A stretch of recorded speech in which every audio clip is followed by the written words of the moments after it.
This message isn't for everyone, but if it crosses you and you understand it, you'll know why.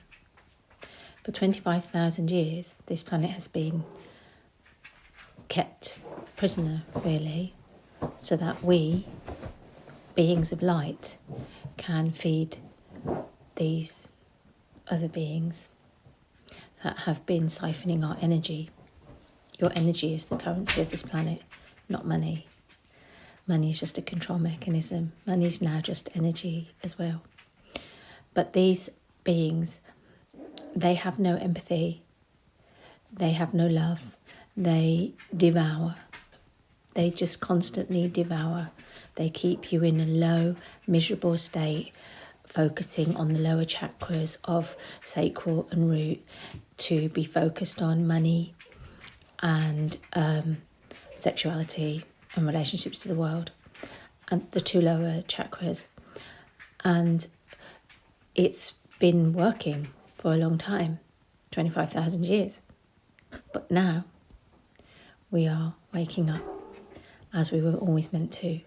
This is the time of the Great Awakening, the dawning, the time of Aquarius, Satya Yuga, whatever you call it, whatever culturally you call it.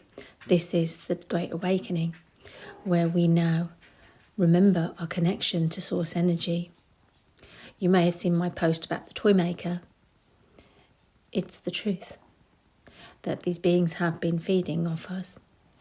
And the thing is that they continually feed and keep us in a death loop, death culture, feeding off us, harming our children. And they have programmed us to be like them, to stay in this lower state of energy and to continually feed off things. When you think that 90 billion animals are killed each year, like billions of animals, innocent beings killed each year, so that we can devour them. This is mind programming. This is death culture, mind programming. Eating of flesh and drinking of blood is dark magic. It's not light energy. Light energy food is living food. So the closest you can get to raising your resonance is to eat living food. Food that's grown in the sunshine. Food that's given to us by Gaia, our mother, who gives us everything. Every cure, every bit of healing comes from Gaia. And if you are ill, if you have a stomach upset or anything like that, you can use ginger, you can use turmeric, you can use cinnamon.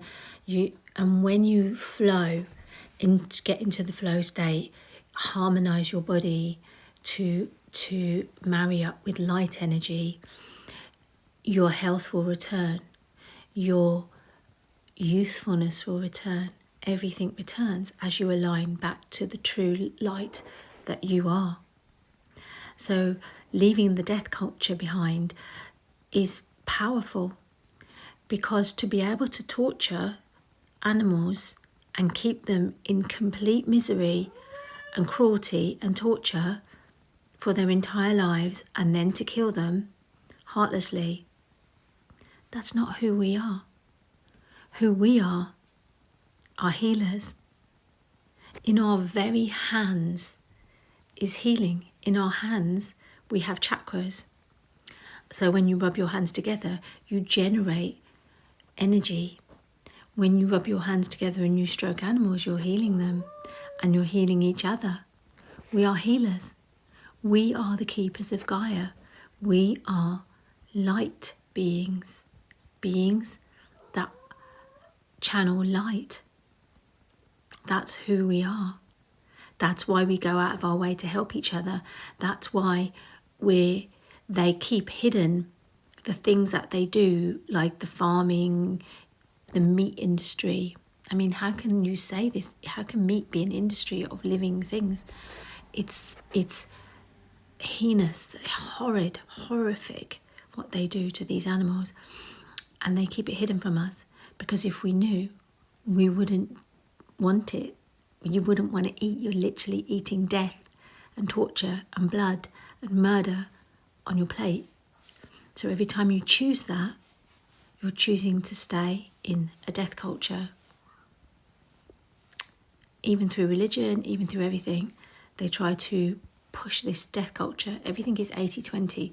They give you 80% truth, but 20% fabrication. So you need to find out the truth. You know, people say, oh, vegans, how do you know someone's a vegan? Because they never shut up about it. Do you know why they never shut up about it? Because they've seen what goes on.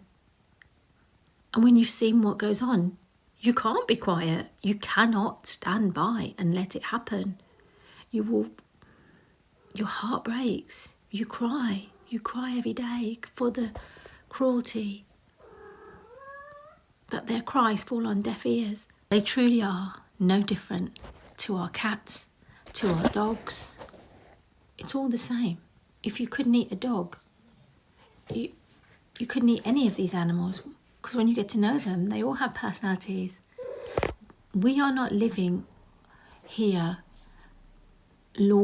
as lords over these beings. We are living with them.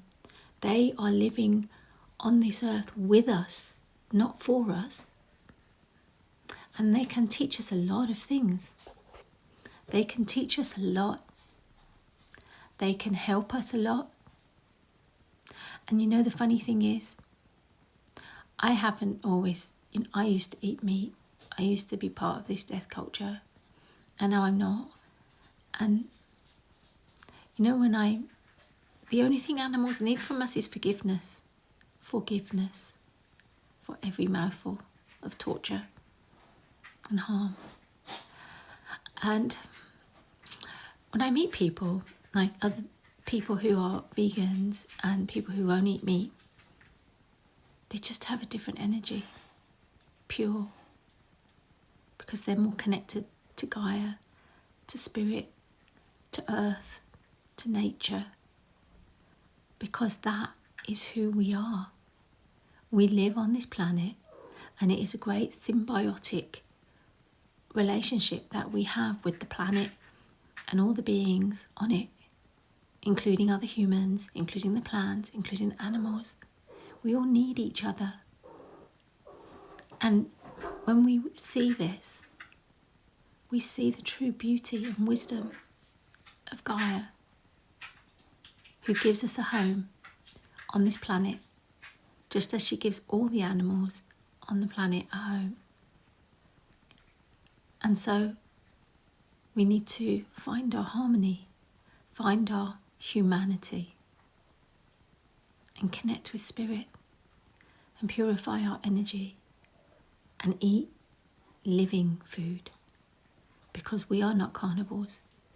We do not have big fangs like dogs and bears or other animals. We don't have claws. We have opposable thumbs. We have the ability to travel short distances and pick food and peel it and eat it and plant things and grow things, because we are keepers of the earth. We are the shepherds, and we should not be eating the sheep. I love you. Find your light. Connect back to source. Remember who you are. Remember the light within. Reconnect. Because you need to see these things. Don't turn away from it. Don't turn away. Those animals, those beings, those beautiful beings on this planet, they can't turn away. They can't move, half of them. Don't turn away. Remember who you are. You are a being of light. Find that light. Reconnect to spirit. Together we rise. Aho. Mitakoya. Oh, I see. We are one family. I love you.